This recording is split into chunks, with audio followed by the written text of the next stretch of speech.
De prison ferme contre l'ex-président Blaise Compaoré et Hyacinthe Kafando absents au procès. 20 ans de prison ferme contre le général Gilbert Diendéré, Bossobé Traoré, Nabonsouinde Ouedraogo et Idrissa Sawadgo. Ce sont les premières réquisitions du parquet militaire contre les accusés dans le procès assassinat Thomas Sankara et 12 autres. Des réquisitions qui font état aussi d'acquittement, notamment celui de Alidou Diébré et Amadou Kafando. Et puis le Burkina Faso au bord du défaut de paiement, conséquence, sa capacité à respecter ses engagements auprès des partenaires financiers serait hypothéquée. C'est une agence de notation internationale qui tire les leçons du coup d'État perpétré par le MPSR. Tous les détails à suivre dans ce journal. Mesdames, Messieurs, bonjour. Soyez les bienvenus si vous nous rejoignez sur BF1. Des nouvelles du procès sur l'assassinat du père de la révolution burkinabé et ses 12 compagnons pour ouvrir ce journal. Sachez que ce 8 février, la parole est revenue au parquet militaire pour sa plaidoirie, une plaidoirie qui livre les premières réquisitions. On apprend que le parquet militaire a requis, entre autres, 30 ans de prison ferme contre l'ex-président Blaise Compaoré et Hyacinthe Kafando, absents au procès, 20 ans de prison ferme contre le général Gilbert Diendéré, Bossobé Traoré, Nabonsouinde Ouedraogo et Idrissa Sawadgo. Ce sont les premières réquisitions du parquet militaire contre les accusés donc dans le procès assassinat Thomas Sankara et 12 autres, des réquisitions qui font également aussi état d'acquittement, notamment celui de Alidou Diébré et Amadou Kafando. On y reviendra plus en détail dans notre session de 19h30, mais en attendant cela, sachez que ce sont des plaidoiries qui interviennent après celles de la partie civile et de l'agent judiciaire ce 7 février. L'on retiendra que le dernier accusé contre qui les avocats ont plaidé était le général Gilbert Diendéré, maître Prosper Faramon, qui en a fait son affaire à utiliser les témoignages des uns et des autres, y compris la déclaration de l'accusé lui-même, pour corroborer les faits de complot d'assassinat et d'atteinte à la sûreté de l'État reproché au lieutenant au moment des faits. Concluant que le général Gilbert Diendéré est l'instigateur de l'assassinat du capitaine Thomas Sankara, maître Prosper Farama a plaidé pour la condamnation du principal accusé. Dans ce dossier, on fait le point de l'audience de ce 7 février avec Benjamin Kwame. Infraction de complicité d'assassinat de Thomas Sankara et 12 autres soldats et auteurs d'attentats à la sûreté de l'État. 2 charges retenues contre le général Gilbert Diendéré. Et c'est sur ces 2 infractions que maître Prosper Farama se lance pour prouver la réelle culpabilité du général Diendéré à l'audience de ce 7 février. D'abord sur la complicité d'assassinat des 13 personnes ce 15 octobre 1987, l'avocat Farama fait savoir que Gilbert Diendéré est l'instigateur de l'assassinat de Thomas Sankara. Et il se fonde sur une des déclarations du témoin Zietenga Abdraman. Quand ce dernier relatait que lors de cette date fatidique, Diendéré a ordonné au témoin Zietenga de rester à un poste de garde et qu'après le passage du convoi du président Sankara pour le conseil de l'entente, aucune autre personne ne devrait rentrer. Et ce n'est pas tout. Maître Farama poursuit sa plaidoirie, cette fois avec les déclarations propres de Gilbert Diendéré et celles de Blaise Compaoré. Gilbert Diendéré a fait couper la ligne téléphonique de Le Tir de Cambouensé pour éviter qu'il ne réagisse à temps après le forfait des assassins. Fait entendre maître Farama, avant d'ajouter que quelques jours avant l'assassinat, les soldats proches de Thomas Sankara manquaient de munitions. Cela a été expressément mené par l'accusé. Le général Diendéré était le numéro 2 du conseil et il était même le sécurocrate d'ailleurs. Pourquoi Thomas Sankara et ses camarades tenaient leur réunion et avaient leur pied à terre au conseil? Parce que c'était l'endroit le plus sûr, plaide l'avocat. Pour lui, Diendéré avait la possibilité d'empêcher ce drame et il est resté passif. Dans une position d'évidence, l'homme de droit clame donc que c'est le général Diendéré qui a planifié et orchestré ce coup d'État. La complicité est donc actée pour lui. Sur l'infraction d'attentat à la sûreté de l'État, l'avocat estime que ça y va de soi pour l'accuser d'être l'auteur de ces charges car ce qu'il a appelé coup de force au lieu de coup d'État était le plus indiscret. Tous les éléments étaient connus d'avance. La résolution de l'assassinat était prise de l'extérieur.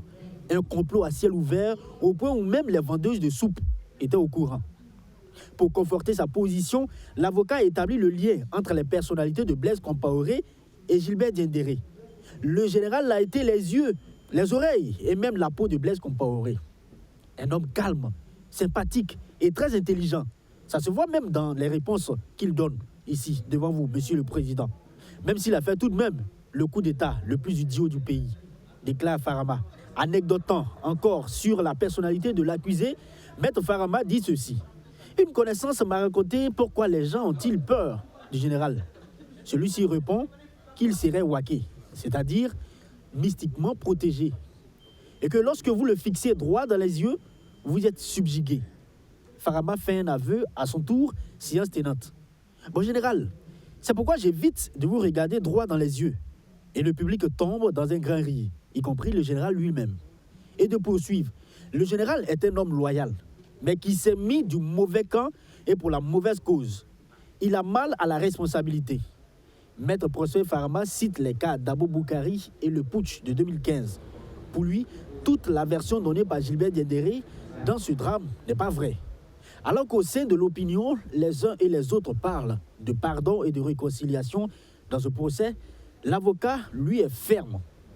Même 34 ans après, la justice et la vérité ne se périment jamais.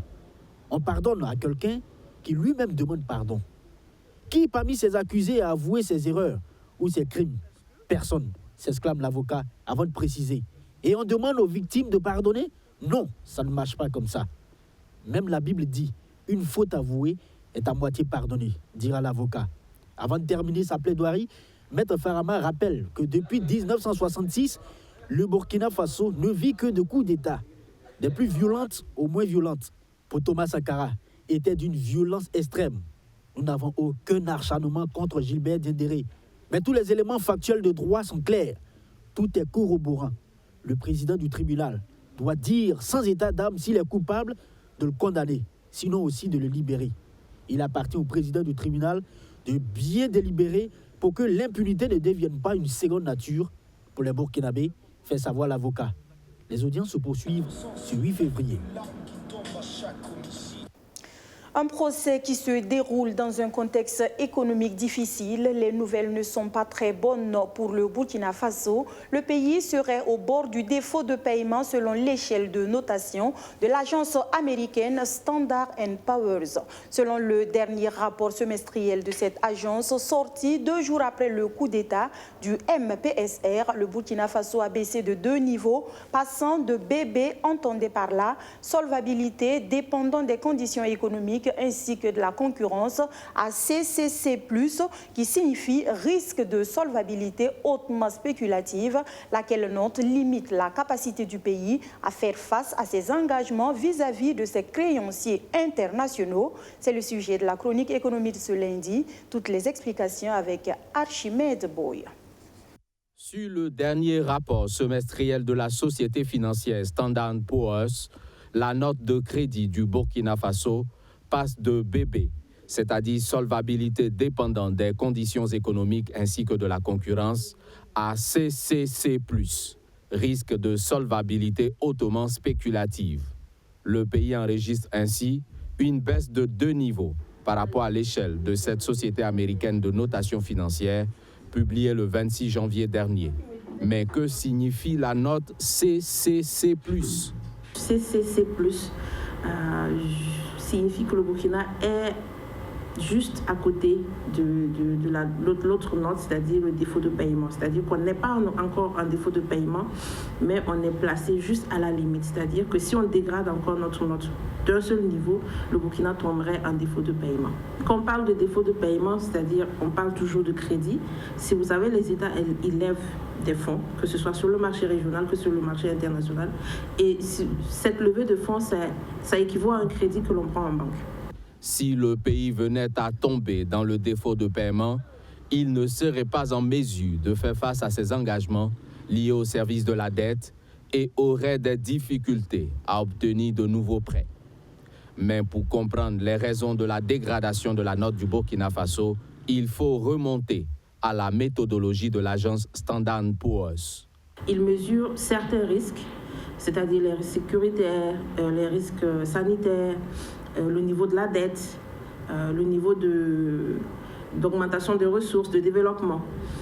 Donc, quand un événement comme un coup d'État survient, c'est-à-dire que le pays n'est plus démocratiquement dirigé. Donc, il y a des procédures qui ne sont plus prises en compte. C'est l'une des raisons principales qui a valu à ce que la note du Burkina soit dégradée de B+ à CC+. La conséquence immédiate de cette baisse de la note du Burkina Faso, c'est la diminution de sa crédibilité auprès des investisseurs. Et les investisseurs se retrouvent désormais, disons, un peu moins enclins à prêter au Burkina ou à prêter au prix le plus fort. C'est-à-dire que au lieu d'aller sur un marché normal où on peut discuter des taux, c'est l'investisseur lui maintenant qui fixe ses taux de remboursement. Donc le pays se retrouve avec un crédit qu'il emprunte plus cher et qui paye peut-être 2 fois plus cher. La bonne nouvelle, cette note CCC+ de Standard & Poor's attribuée au Burkina Faso est provisoire. Une nouvelle évaluation est prévue en mai 2022. Et c'est elle qui permettra de réviser la note du pays en fonction de l'évolution de sa situation politique et économique. En attendant donc la révision de cette note attribuée au Burkina Faso par Standard & Poor's, la situation politique marquée par le coup d'État de fin janvier qui a porté le lieutenant-colonel Paul-Henri Sandaogo Damiba fait ses effets. Parmi eux, la dissolution des conseils des collectivités territoriales actée par décret présidentiel en date du 1er février 2022. Comment cette décision est-elle accueillie par les populations? Quelles doivent être les priorités des délégations spéciales qui remplace les conseils quand on sait qu'à Bobo-Dioulasso, la crise foncière a été souvent alimentée par des décisions des maires d'arrondissement. Élément de réponse avec Soto Justin Ndabiri. Le 1er février 2022, dans un décret présidentiel, le lieutenant-colonel Paul-Henri Sandaogo Damiba, chef de l'État et président du Faso, a procédé à la dissolution des conseils des collectivités territoriales, mettant ainsi fin au mandat des exécutifs locaux. Les collectivités territoriales dissoutes sont mises sous délégation spéciale conformément aux tests en vigueur. La décision est bien appréciée par les populations à Bobo-Dioulasso.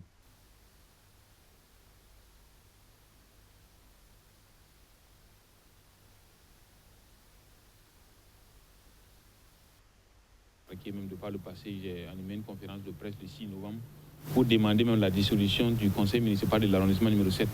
Voilà, donc c'est une très bonne chose, c'est un grand pas, on l'attendait même. Si on ne l'avait pas fait, on l'aurait demandé. Déguerpissement sauvage, lamentation et amertume des résidents des zones hors lotissement, arrestation et détention d'élus locaux, la 5e mandature des conseils des collectivités territoriales a été ébranlée par plusieurs problèmes, notamment celui du foncier. Une période de transition. Je ne sais pas si vous l'avez remarqué, il y a Restauration qui est dit, voilà, mouvement de sauvegarde pour la restauration.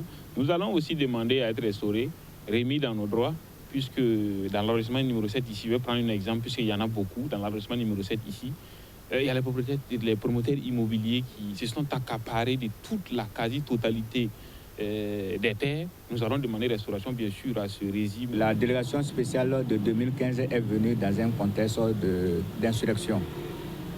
Cette fois-ci, c'est une délégation spéciale qui sera mise en place, qui vient dans un contexte de coup d'État. Mais il faut reconnaître qu'en 2015, la délégation spéciale n'a pas eu suffisamment de temps pour faire un travail correctement. Raison pour laquelle j'ai dit que cette fois-ci, il faut qu'on donne le temps et les moyens à cette délégation-là.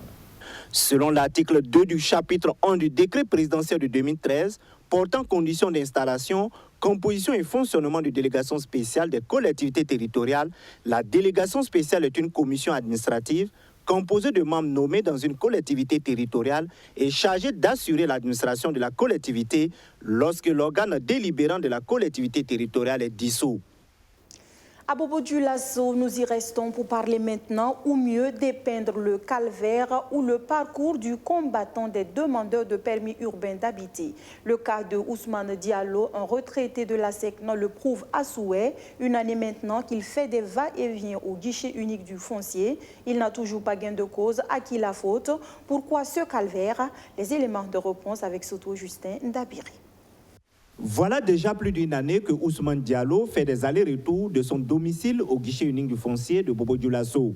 Cet ancien retraité de l'Agence pour la sécurité de la navigation aérienne en Afrique et à Madagascar, à SECNA, poursuit depuis des mois son permis urbain d'habiter. J'arpente les couloirs du guichet unique, ça fait des mois, et parce que je poursuis un permis.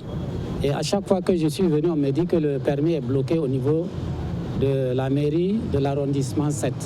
Parce qu'apparemment, c'est la signature du maire qui pose problème. Maintenant, qu'est-ce qui se passe pour que le maire ne signe pas? Ça, moi, je ne sais pas. Ousmane Diallo dit ne pas être le seul à vivre cette situation. En plus d'indexer le maire de l'arrondissement 7, le retraité de la SECNA en veut aussi au guichet unique du foncier de Bobo-Dioulasso. Au niveau même du guichet, on dit que c'est des centaines, voire des milliers de dossiers qui sont là-bas. Et ils m'ont même dit qu'entre-temps, le maire là n'était pas là et qu'il y a un intérimaire qui était là, que je n'ai pas eu la chance, que si mon dossier était passé sous l'intérimaire là, ça aurait été signé. Et moi, je me dis que notre administration ne peut pas être une administration lunatique et versatile. Je suis vraiment déçu, très déçu. Ouais. Comment vous pouvez comprendre que chaque jour vous arpentez un service et on vous dit non, le dossier est toujours au niveau de la mairie et que c'est au niveau de la signature que ça pose problème. Voilà, vraiment je suis furieux, mécontent, déçu. Député Ousmane Diallo est obligé d'attendre que la situation se débloque pour entrer en possession de son document. Une situation que les premiers responsables de la mairie de l'arrondissement 7 connaissent bien.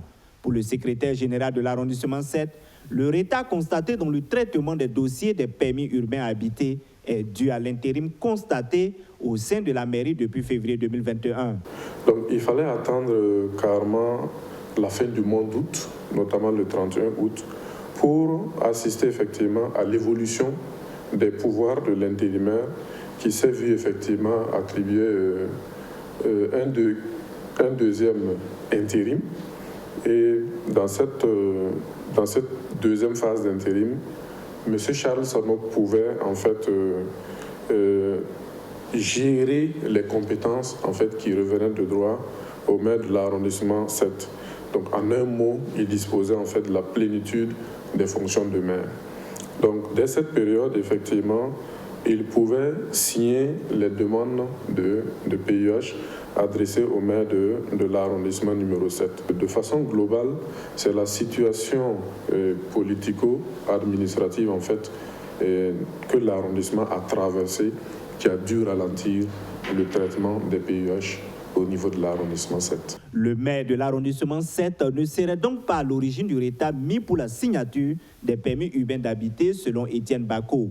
À mon avis, le maire, en tant qu'autorité administrative, a l'obligation effectivement de signer les demandes de PUH. Peut-être ce qui pourrait justifier aussi quelque part des lenteurs, c'est dû en fait à la nécessité de procéder à des vérifications. Voilà. Nous sommes dans un domaine sensible, c'est le domaine du foncier. Et dans ce domaine, nous sommes obligés effectivement de procéder de façon minutieuse à des vérifications de la conformité effectivement de l'identité des attributaires des différentes parcelles avec les archives domaniales dont nous disposons. Contacté, le directeur du guichet unique du foncier de Bobo-Dioulasso affirme qu'il va réagir au moment opportun sur cette affaire. Nous voulons organiser une rencontre pour discuter du sujet parce que la situation n'est pas simple, reconnaît le directeur du guichet unique du foncier de Bobo-Dioulasso. C'est un projet qui vise à améliorer l'employabilité des femmes et des filles dans 4 régions du Burkina Faso, dénommé Promesse FP. Il est mis en place par un consortium d'ONG et piloté par Educo pour accompagner le gouvernement burkinabé dans la création des métiers porteurs au profit des femmes et des filles dans les zones à fort défi sécuritaire. Promesse FP a été officiellement lancé le 4 février dernier à Kaya, dans la région du Centre-Nord. C'était en présence de Alexis Belemnaba qui nous compte l'événement. Promesse FP, c'est un projet de promotion d'accès des filles à un système éducatif et de formation professionnelle de qualité. Mise en place par l'ONG Educo en collaboration avec Solidar Suisse et Aflatoon, il vise à accompagner le gouvernement burkinabé à améliorer l'employabilité des femmes et des filles, surtout dans les zones à fort défi sécuritaire. L'amélioration de la santé sexuelle et reproductive des adolescents et des jeunes. Il y a également l'accès à l'employabilité des filles et des femmes, n'est-ce pas, à travers la promotion de l'offre d'emploi innovant, mais aussi sur les aspects de l'autonomisation économique des femmes à travers la mise en place de groupes d'épargne et de crédit qui permettront justement aux femmes d'accroître en tout cas leur résilience. L'Association pour la promotion et l'intégration de la jeunesse du Centre Nord APGCN, partenaire de mise en œuvre, entend jouer sa partition. On va les accompagner dans leur installation en leur fournissant des kits qui vont les permettre de rendre réel ce qu'elles ont comme activité, ce qu'elles ont comme métier, ce qu'elles ont comme aspiration à traduire et les permettre d'être autonomes dans la durée. Ce projet est bien accueilli par le gouverneur de la région du Centre-Nord. Pour lui, il constitue une tribune pour la promotion des métiers porteurs en faveur des femmes. Le présent forum est une tribune qui vise la promotion et l'engagement des filles et femmes âgées de 18 à 35 ans aux métiers porteurs à travers la formation professionnelle de courte durée dans les communes concernées et garantir un succès dans la mise en œuvre du projet Promesse dans les provinces de la Matanga. Ce projet est mis en œuvre dans 4 régions du pays, à savoir les régions du Centre-Nord, du Nord, du Sahel et de l'Est. Il se chiffre à plus de 5 milliards de francs CFA entièrement financés par l'ambassade des Pays-Bas. L'actualité africaine ce mardi, c'est également les funérailles du petit Ryan au Maroc. Après un drame humain qui a ému le monde pendant 5 jours, Ryan, l'enfant de 5 ans mort après une chute au fond d'un puits, a été enterré ce lundi dans son village, dans une région déshéritée du nord du royaume. L'événement a rassemblé des milliers de personnes qui s'étaient mobilisées pour sauver ce petit qui n'est malheureusement plus de ce monde. Regardez. Les Marocains ont assisté ce lundi aux funérailles de Ryan, 5 ans, décédé après être tombé dans un puits de 32 mètres mardi dernier. Le petit garçon est resté coincé 5 jours, déclenchant une vaste opération de sauvetage qui a captivé le monde entier avant de se terminer en tragédie. Nous sommes très tristes. J'ai 2 enfants et l'un d'eux a le même âge que Ryan. En le regardant, c'était comme voir mon fils. Je remercie les autorités locales ainsi que la protection civile et les ingénieurs qui ont fait plus que le nécessaire. Mais ça reste la volonté de Dieu. Le corps sans vie du petit garçon a été extrait du puits samedi soir après des efforts intenses pour le libérer. La foule s'était alors réjouie de voir que les secouristes aient réussi à l'atteindre, mais la joie s'est transformée en chagrin lorsque le cabinet royal a annoncé son décès. Hors de nos frontières toujours, au Mali, les relations avec la France sont plus que jamais tendues. Après des mois d'escalade verbale entre Paris et Bamako, la tension est montée d'un cran du côté de la diplomatie malienne. Remontée contre les agissements de la France à l'encontre de son pays, Choguel Maïga n'a pas porté de gain pour exprimer sa colère du Mali, vis-à-vis de la France, devant un parterre de diplomates en poste à Bamako. Le Premier ministre malien accuse la France de diviser le Mali. Il va plus loin, accusant Paris d'instrumentaliser la CEDEAO pour isoler Bamako. Toutes les précisions avec nos confrères d'Africa News. C'est un discours qui ne va pas apaiser les relations entre la France et le Mali. Devant des diplomates en poste à Bamako et réunis à sa demande, le Premier ministre malien n'a pas mâché ses mots. Pendant plus de 45 minutes, Choguel Maïga s'en est pris à la France qu'il accuse d'avoir divisé le Mali. Il accuse aussi Paris d'avoir instrumentalisé la CEDEAO pour isoler Bamako. Il a été décrété des mesures injustes et sauvages dont l'objectif est d'asphyxier le Mali, de le présenter comme un paria parmi les nations sœurs. Les autorités actuelles ont aussi en mémoire l'interdiction faite en 2013 par les autorités françaises à l'armée malienne d'occuper une partie du territoire national. On se rappelle en effet que cette intervention, après avoir aidé en un premier temps à repousser les groupes terroristes, après 7 ans d'allégresse, l'intervention s'est mise en un deuxième temps en une opération de partition de fait du Mali. La France reproche au Mali de retarder le retour des civils au pouvoir et d'avoir fait appel au groupe paramilitaire russe Wagner. En réponse, Choguel Maïga a assimilé les soldats de la Légion étrangère, corps de l'armée française, à des mercenaires.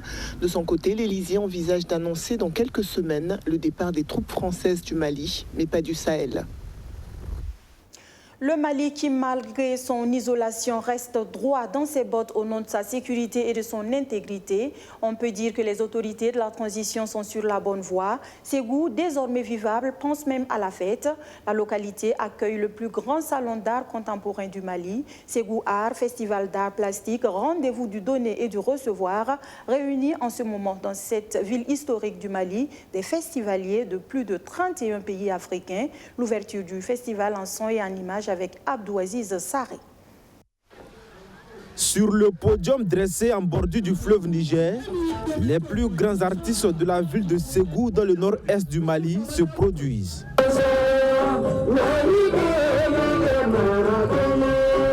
Pendant ce temps, les plasticiens venus de plusieurs pays du monde expriment leur savoir-faire sur les murs de la ville. C'est l'ouverture de Ségou Art, le plus grand salon d'art contemporain du Mali. Ce festival d'art plastique, mais aussi de danse traditionnelle, célèbre la renaissance de Ségou, une terre d'histoire et de culture. Il y avait quelques semaines ici à Ségou, on ne peut pas tenir ce festival. Tous les Maliens qui sont là le savent. Il y a quelques mois, on aurait eu peur, la peur au ventre, qu'on serait venu ici. C'est pour cela que je voudrais saluer ici nos amis venus de l'étranger, les amis du Mali, les hommes de culture qui sont venus d'après ce qu'on m'a dit, de plus de 31 pays africains. Les Européens qui sont là en risquant, dans une certaine mesure, leur vie, pour venir nous accompagner. Je voudrais leur dire merci au nom du président de la transition. Cadre de rencontres et de partage d'expériences, cet événement vise également à promouvoir le travail des jeunes artistes du continent auprès des collectionneurs, des galéristes, des critiques d'art et du grand public. La tenue de ce festival, selon les organisateurs, démontre que les Maliens tiennent et restent sur les remparts pour le développement du pays. Avec tous les défis qui nous assaillent, nous sommes convaincus que la culture peut jouer un rôle prépondérant dans la pacification, le vivre ensemble, la cohésion sociale en tenant compte de nos valeurs cardinales du Maya et du Dambé. La culture pour nous est la solution. C'est pour cette raison que cette année, notre organisation a décidé d'offrir gratuitement toutes les activités du festival aux populations afin de soutenir les efforts des plus hautes autorités pour donner au Mali sa dignité, son Dambé et le placer très haut dans le concert des nations. Placée sous le thème Art et Maya, cette 18e édition de Ségou Art connaît la participation de plus de 17 000 festivaliers. Voilà, mesdames, messieurs, c'est culturellement donc que prend fin les actualités de la mi-journée sur BF1. Merci de nous avoir reçus chez vous. Je vous donne rendez-vous demain, même heure, même canal, pour un autre point de l'actualité. D'ici là, ne zappez surtout pas, nos programmes se poursuivent. Bonsoir.